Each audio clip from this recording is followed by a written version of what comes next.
যারা এই পৃথিবীতে দিন কায়েমের জন্য চেষ্টা করে, একামতের দিন, তাদেরকে আল্লাহ আর যাই হোক জাহান্নামে দেবে না। বলেন আলহামদুলিল্লাহ।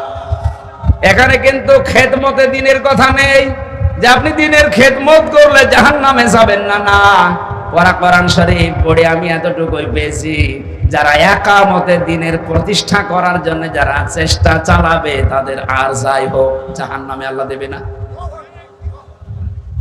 সাহাবীরা প্রশ্ন করলেন, হুজুর ওদের জাহান্নামে দিচ্ছে না বুঝলাম, জান্নাতে দেয় না কেন? বিশ্ব নবী বলেন, ওদেরকে আল্লাহ জান্নাতে দিচ্ছে না এই কারণে ওরা দুনিয়ায় আর যাই করেছে মা বাবার সাথে ব্যবহার ভালো করতো না। যদিও বাংলাদেশে এই সিস্টেমটা আমি পাচ্ছি না।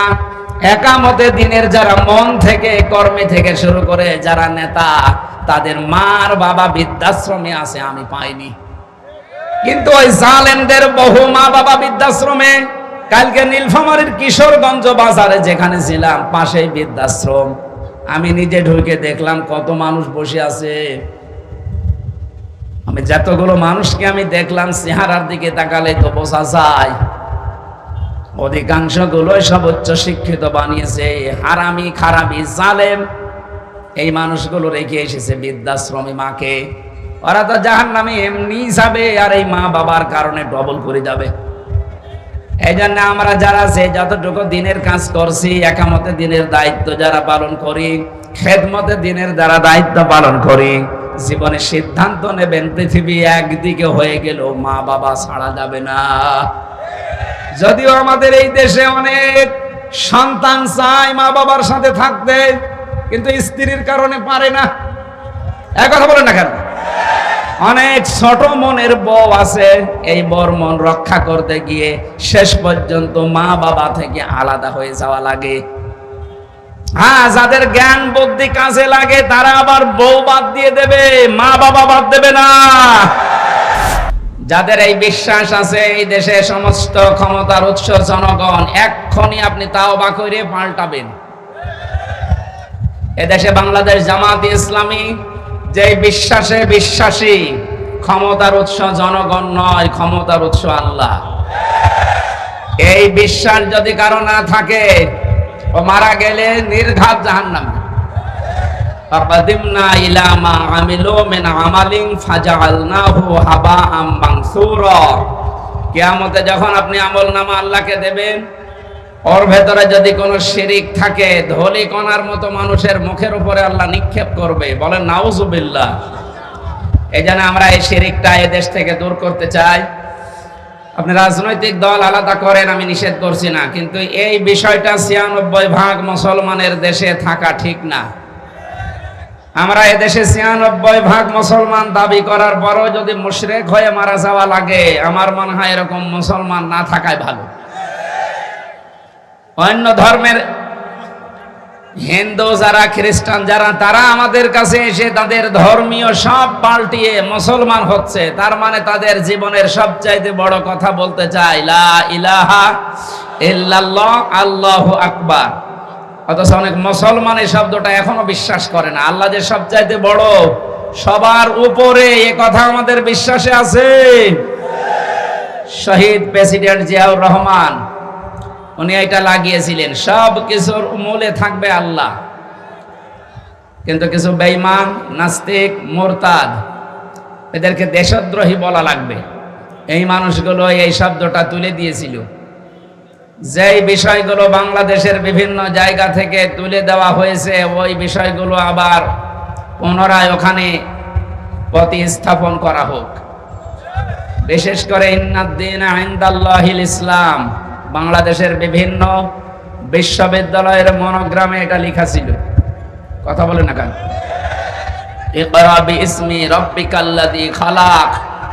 আমরা কথা বলছিলাম ইজতিবা শব্দ নিয়ে। আল্লাহ বলেন, আমি নির্বাচিত করি নির্বাচনের মাধ্যমে। লক্ষ নবীদের উম্মতেরা এই নবীর উম্মত হওয়ার জন্য আকাঙ্ক্ষা পেশ করেছিল, আশা জানিয়েছিল আল্লাহর কাছে। আল্লাহ পাক নির্বাচিত করেছেন শুধু আমাদেরকে। একজন নবীকে আল্লাহ তার আকাঙ্ক্ষা কবুল করেছেন, হযরত ঈসা আলাইহিস সালাম। তাছাড়া বহু নবী চেষ্টা চালিয়েছে। হযরত মুসা, তিনি বলেছিলেন, আল্লাহ নবী মানিয়েছো, খুশি আছে। নবী না বানিয়ে যদি মুহাম্মদুর রাসূলুল্লাহর উম্মত বানাতে তাও খুশি থাকতাম, কিন্তু আল্লাহ পাক দারে আরজি গ্রহণ করেন নাই। অথচ বিনা দরখাস্তে বিনা চাওয়ায় আল্লাহ আমাদেরকে নির্বাচিত করে করে আমাদেরকে নির্বাচনের মাধ্যমে বাছাই করে নিয়েছেন তার দ্বীনের জন্য, উম্মতি মুহাম্মদী হওয়ার জন্য। আমি এখান থেকে যে মাসলাটা বললাম, পৃথিবীর প্রত্যেকটা জিনিস যদি আমরা নির্বাচিত করতে চাই, বাছাই করতে চাই, নির্বাচন লাগে। কি লাগে? অনেকে শব্দটাকে কুফরি বলে, যে এটা আব্রাহাম লিঙ্কনের কুফরি। আরে ভাই, আপনি নির্বাচিত করবেন কি করে? যে সিস্টেম অন্তত যেটা এখন আছে, এইটার মাধ্যমে ইসলামকে তার জায়গা মতো পৌঁছিয়ে দেওয়ার চেষ্টা চালান।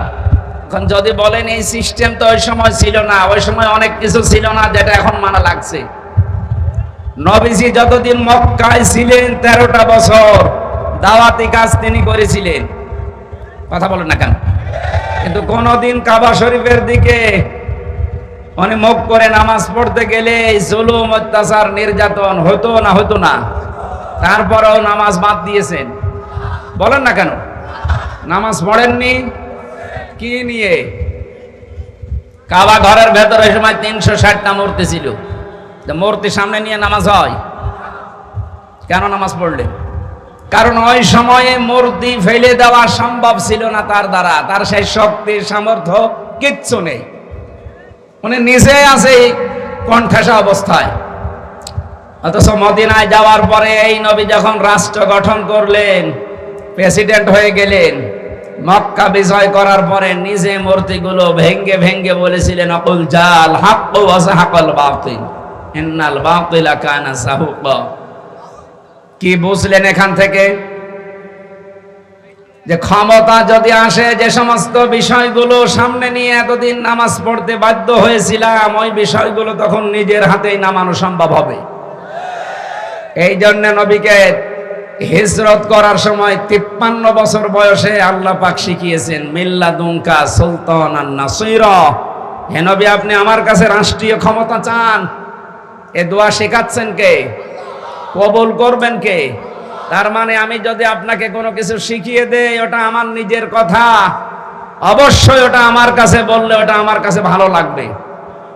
আল্লাহ নিজে শিখিয়ে দিচ্ছেন যে বলেন যে আমাকে রাষ্ট্রীয় ক্ষমতা দাও, কিন্তু যে রাষ্ট্রীয় ক্ষমতার ভেতরে তোমার সাহায্য থাকে। আর আল্লাহর সাহায্য পাইতে হলে আমরা দুইটা বিষয় জানি, পূরণ করা লাগে। ওয়ালাউ আন্না আহলাল কুরআ আমানু ওয়াত্তাকাউ লাফাতাহনা আলাইহিম বারাকাতিম মিনাস সামাই ওয়াল আরদ।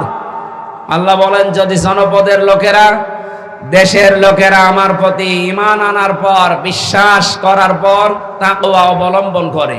তাকওয়া এই শব্দটা নিয়ে বহু কথা আমাদের এই দেশে প্রচার করা আছে। আমরা তাকওয়া শব্দ শুনলে মনে করি এরকম জুব্বা গায়ে দেওয়া লাগবে, এরকম বড় টুপি মাথায় দিয়ে, হাদি রুমাল দিয়ে, একটা তসবিহ হাতে নিয়ে শুধু সুবহানাল্লাহ পড়বে। দুনিয়ার কোনো নিয়ম নীতি ওর মনে নেই, এইটা তাকওয়া না। তাকওয়া শব্দের আধুনিক ব্যাখ্যা হচ্ছে আল্লাহর নিষিদ্ধ বস্তুগুলো ঘৃণা ভরে ছেড়ে দেওয়া। আর এটা ছাড়তে হলে আদেশের জায়গায় থাকা লাগে, অনুরোধের জায়গায় থাকলে এটা নিষিদ্ধ বস্তু ছাড়ানো সম্ভব না। আসার সময় আমি বিভিন্ন জায়গায় সিনেমার পোস্টার মারা দেখলাম।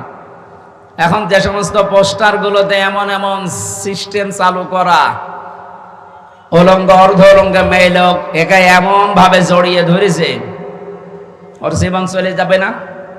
এমন এই দৃশ্য দেখে আমি যদি বলি আস্তাগফিরুল্লাহ নাউজুবিল্লাহ, এ কাজ করে মানুষ, এ পর্যন্ত শেষ করে দিলে হবে? এটা তুলে দেওয়ার জন্য, এটা বন্ধ করার জন্য সর্বাত্মক ভাবে চেষ্টা আমাদের করা লাগবে, যে যে জায়গা থেকে আসি ওখান থেকে। এই জন্য তাকওয়া শব্দের ব্যাখ্যা আমরা আমার নিজের জায়গা থেকে এই নিষিদ্ধ উলঙ্গ অর্ধ উলঙ্গ বিষয়গুলো ঘৃণা ভরে আজকে থেকে ছেড়ে দেব। যাদের মোবাইলে এরকম কোন ছবি আছে যেটা দেখলে নিজে শান্তি পান, অন্য দেখলে লজ্জা পান, ওটা এই মুহূর্তে ডিলিট করা লাগবে।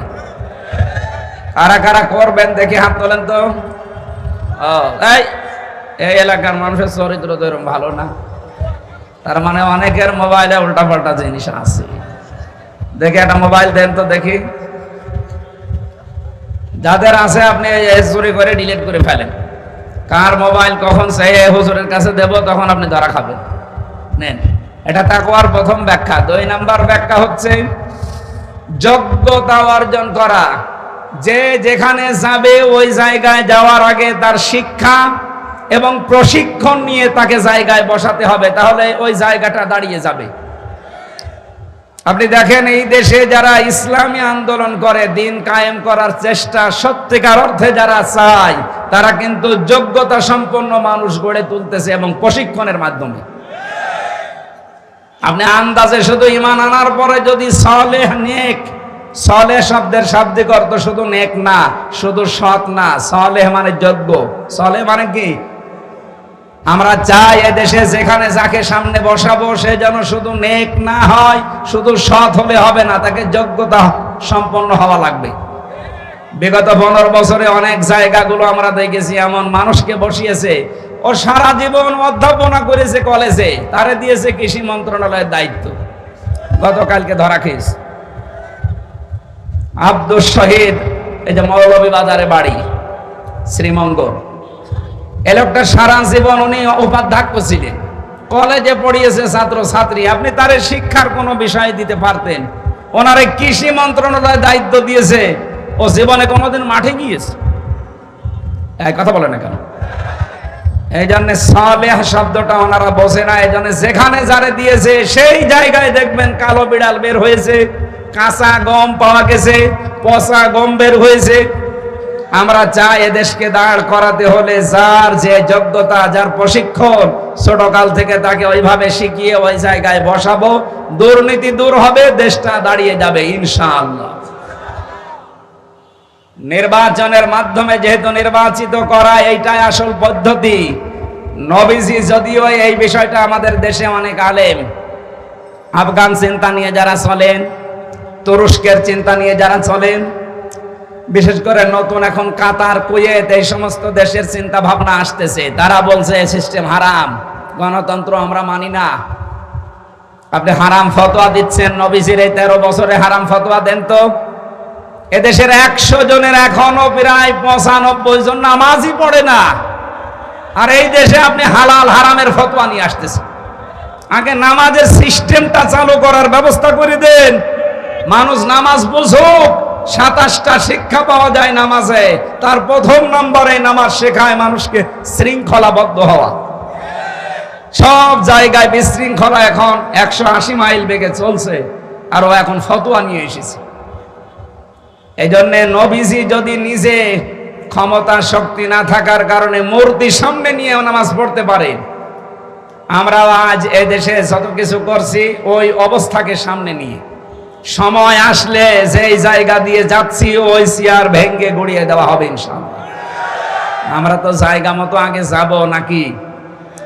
এই জন্য ষড়যন্ত্র, যেহেতু উনি বাইরে যেয়ে বসে নেই, বিশ্বের বিভিন্ন দেশে এখন সিম্প্রীতি পাওয়ার জন্য মিথ্যা আশ্বাস মানুষকে শোনাচ্ছে। গতকাল থেকে শুরু করেছে, বিভিন্ন দেশে খবর পাঠাচ্ছে যে আমি নির্বাচিত সরকার, আমাদেরকে জনগণ উৎখাত করে বিদায় করে দিয়েছে। এটা ডাহা মিথ্যা কথা, এটা মিডিয়ায় খুব বেশি শোনাবেন। আমি একা না, সারা দেশে যারাই আমরা কথা বলি, আলেম হোক আর সাধারণ মানুষ হোক, এটা সবচেয়ে বেশি ছড়ানো লাগবে। বাইরের দেশগুলোর কাছ থেকে সিম্প্রীতি পাওয়ার জন্য এই কথা ওনারা মিথ্যা ছড়াচ্ছে, আমরা নির্বাচিত। আপনি নির্বাচিত হলেন কি করে? নির্বাচনের আগেই তো 154 জন হয়ে যায়, আর এবার তো দিনের ভোট রাতে হয়ে গেল। নির্বাচিত আপনাকে করেছে কে? আপনি নিজে নিজেই নির্বাচিত।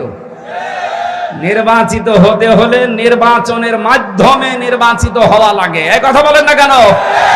সুতরাং এই মিথ্যাই ছেলে, বসো বসো বসো, এবারে বসো বসো, সময় নেই। আমরা আহ্বান জানাচ্ছি, এই ষড়যন্ত্র থামবে না এখন। গত পরশু দিনে মির্জা আব্বাস সাহেবের কথা শোনেননি? উনি যে পুরাতন রাজনীতিবিদ, আন্দাজে কথা বলার লোক না, চিন্তা ভাবনা আসতেছে। আমরা যদি এখন মাজলুম যারা, এই 2 মাস যদি এইভাবে চলতে থাকে না, দেখেন জালেমরা কিন্তু আবার বেঁকে বসবে। যারা দায়িত্বে আছেন আপনাদেরকে খুব ভালোভাবে বলছি, দেশের জনগণ নিয়ে সম্মানজনক একটা সময় নিয়ে খুব তাড়াতাড়ি নির্বাচনের মাধ্যমে নির্বাচিত সরকারের হাতে দেশটা তুলে দেন, তাহলে ওদের ষড়যন্ত্র সব মাঠে মারা যাবে। নয়তো যতদিন এভাবে থাকবে ওদের ষড়যন্ত্র থামবে না। আমরা আশা করছি আমাদেরকে আল্লাহ নির্বাচিত করেছেন, আর এই ময়দানে আসার জন্য আমরা নির্বাচিত। সবাই এখানে আসতে পেরেছে? আমাদেরকে যারা যিনি আনলেন নির্বাচিত করে বাছাই করে, বলেন আলহামদুলিল্লাহ। দরুদ আর সালাম পড়ছি নবী মুহাম্মদুর রাসূলুল্লাহ সাল্লাল্লাহু আলাইহি ওয়াসাল্লামের প্রতি। আমার তেলাওয়াতকৃত আয়াত আপনারা দেখেছেন, সূরা আরাফের 157 নম্বর আয়াতের প্রথম অংশ পড়েছি। এখানে 13টা বিষয় আলোচনা করা আছে। আমরা নির্ধারিত সময়ে শেষ করে দেব। কয়টায় আজান হবে? কয়টায়? হ্যাঁ, আজানই বলতে পারেন না, কি করেন? কি করেন?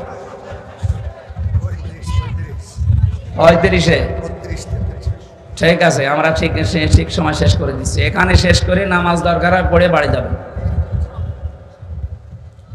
শয়তান আমার মনে হয় আশপাশে না থাকলেও দূরে বসে আছে, ও যেন দূরেও না থাকে। বলেন আউযু বিল্লাহি মিনাশ মাইকে কি মাইক হয়েছে, এখনই গলা বসে যাচ্ছে।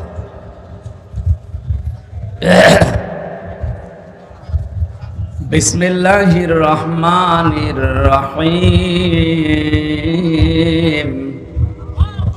আল্লাযীনা ইয়াত্তাবিউনার রাসূলান নাবিয়্যাল উম্মিয়াল্লাযী ইয়াজিদুনাহু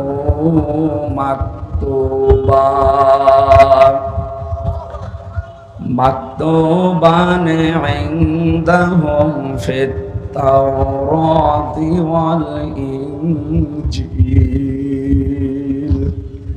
সাদাকাল্লাহুল আযীম। তাফসীর করার জন্য যে প্রথমে 5-6টা বিষয় বলা লাগে, যারা আগে ছিল ওরা হয়তো বলেছে। নামকরণ কি এ সূরার, কেন নামকরণ করা হয়েছে, ঐতিহাসিক প্রেক্ষাপট কি, শানে নজুল কি, বাস্তব শিক্ষা কি, এরকম বিষয়গুলো আগে বলা লাগে। আমাদের সময় নেই, সব বাদ দিয়ে দিলাম। শুধু নামকরণটা শিক্ষা আছে কয়েকটা, 5টা শিক্ষা আছে। আমি একটা বলছি। আরফ, বাংলাদেশ সহ বিশ্বের বহু দেশে এখন এই শব্দটা নিয়ে ভেজাল ছড়ানো হচ্ছে।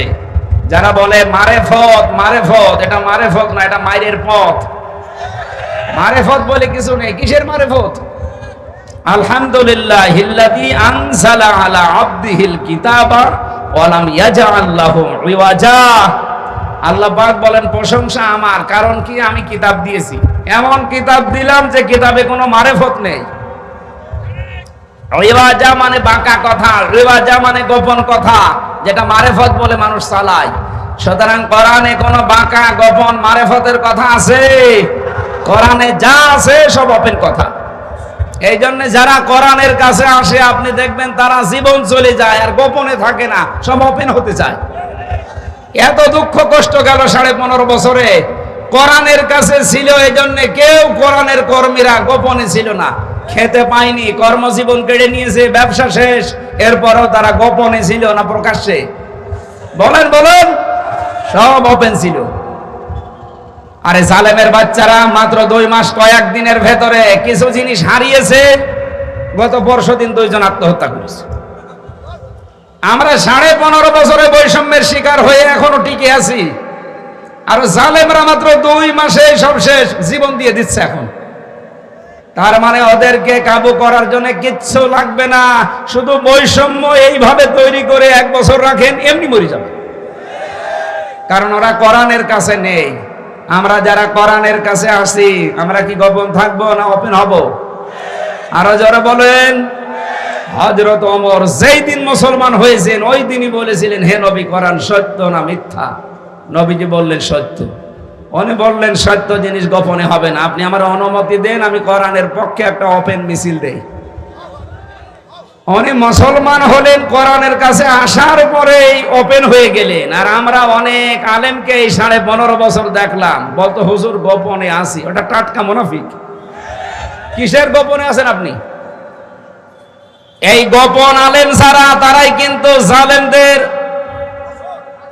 দোসর তো আছে, 5 আটা গোলামি করে করে আরো ইসলামপন্থী মানুষদের ক্ষতি করেছে।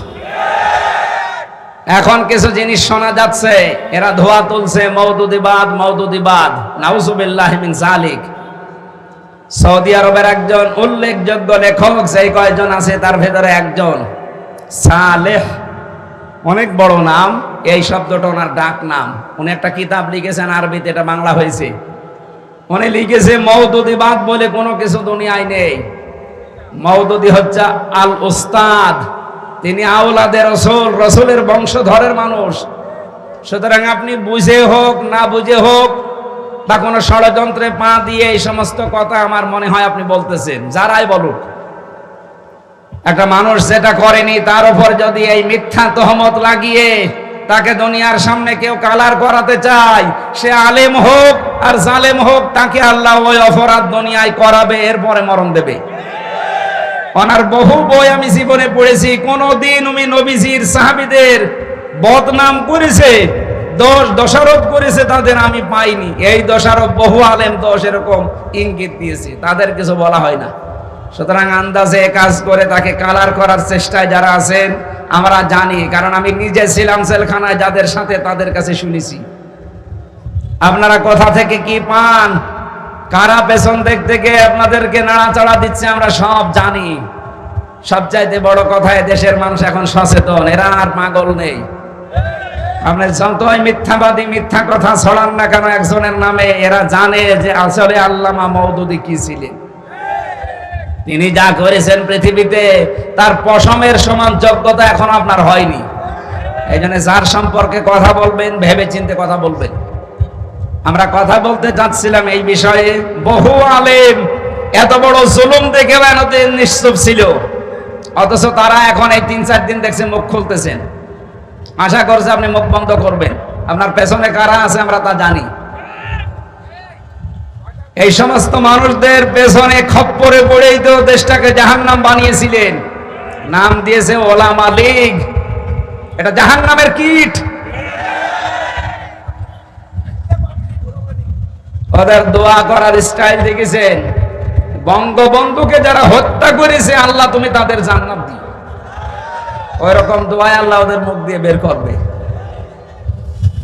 এই মানুষগুলো এখন ঘৃণিত হয়ে গেছে অলরেডি। বিশেষ করে ফরিদউদ্দিন মাসুদের নাম বলছি, এই লোকটা বাংলাদেশের কোন জায়গায় গেলে আমার মনে হয় কুকুর দেখলে মানুষ যা করে ওনারা দেখলে এখন তাই করবে।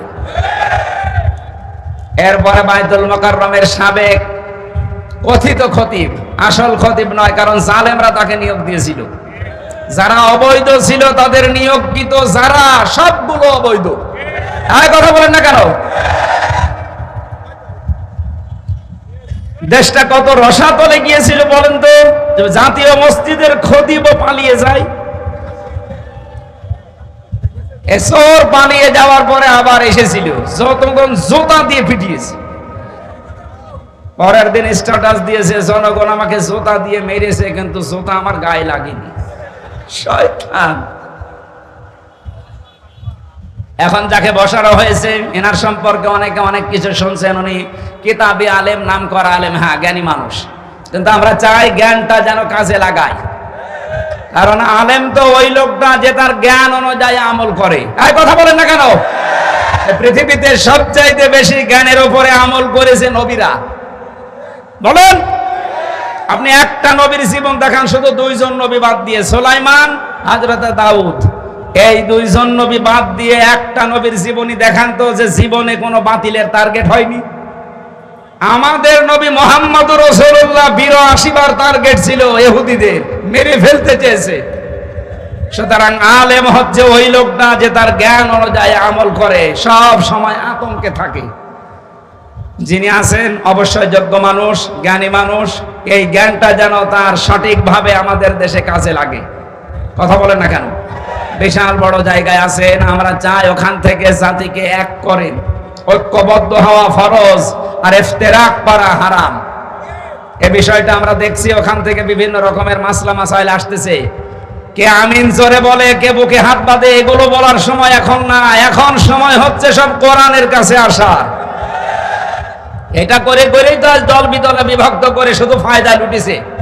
আমাদের মাথার উপরে কাঁঠাল ভেঙে খেয়েছে ওই বাতিলরা। এই সুযোগ আমরা আর সামনে দেব না। কথা বলেন। সম্মানিত ভাইরা, যেটা আমি বোঝাতে চাচ্ছিলাম, বিশ্বনবী মুহাম্মদ রাসূলুল্লাহ সাল্লাল্লাহু আলাইহি ওয়াসাল্লামের উপরে কোরআন নাযিল করেছেন 6666টি আয়াত বিশিষ্ট 114টা সূরার এই আরাফ একটা সূরা। তাহলে প্রকাশ হয়ে গেল আজকে থেকে গোপন কোনো কিছু ইসলামে নেই। গোপনে কিছু আছে? যারা এই নেড়া ফকিরের নাম নিয়ে বিভিন্ন দরবারে মাজারে, আমার লালনের মাজারে কত গোপন কথা চলতেছে। আমার দুর্ভাগ্য যে ওই জেলায় আমার জন্ম। সারা পৃথিবীর কোন জায়গা আমি পাইনি যেখানে পুলিশ গাঁজা খাওয়ায় পাহারা দিয়ে। শুধু একটা জায়গা বাংলাদেশে আছে। এই এলাকায় যারা এগুলো খেতে চান নিরাপদে খেতে পারবেন ওখানে গেলে। না, আপনারা যাবেন না, ওই একেবারে মানে ভ্রান্ত জায়গা। কিসের লালন, কিসের ফকির? আপনি ওই সময়টা ব্যয় না করে কোরআনের পেছনে দেবেন, আল্লাহ আপনাকে হেদায়েত দান করবে ইনশাআল্লাহ। আরাফের দ্বিতীয় শব্দে পেয়েছি, এটা একটা প্রাচীর। কে বানাবে? ওই প্রাচীরের উপরে মানুষকে দাঁড় করিয়ে রাখবে। ওদেরকে জান্নাতেও দেবে না, জাহান্নামেও দেবে না। সাহাবীরা বললেন, হে নবী, ওদেরকে জান্নাতে দেবে না, জাহান্নামে দেবে না, কারণ কি? বিশ্বনবী বলেন, এই মানুষগুলো পৃথিবীতে দিন কায়েমের জন্য আন্দোলন করেছে, একামতে দিনের জন্য, এই জন্য আল্লাহ তাদেরকে জাহান্নামে দেবে না। তাহলে এই আয়াত থেকে প্রমাণ হয়েছে, এটা সূরা সফের 10 নম্বর আয়াতে আছে, যারা এই পৃথিবীতে দিন কায়েমের জন্য চেষ্টা করে, একামতে দিন, তাদেরকে আল্লাহ আর যাই হোক জাহান্নামে দেবে না। বলেন আলহামদুলিল্লাহ। এখানে কিন্তু খেদমতে দিনের কথা নেই যে আপনি দিনের খেদমত করলে জাহান্নামে যাবেন না। না, ওরা কোরআন শরীফ পড়ে আমি এতটুকুই পেয়েছি, যারা একামতে দিনের প্রতিষ্ঠা করার জন্য যারা চেষ্টা চালাবে, তাদের আর যাই হোক জাহান্নামে আল্লাহ দেবে না। সাহাবীরা প্রশ্ন করলেন, হুজুর ওদের জাহান্নামে দিচ্ছে না, বুঝলাম, জান্নাতে দেয় না কেন?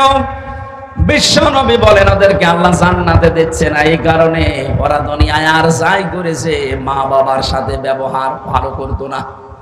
যদিও বাংলাদেশে এই সিস্টেমটা আমি পাচ্ছি না।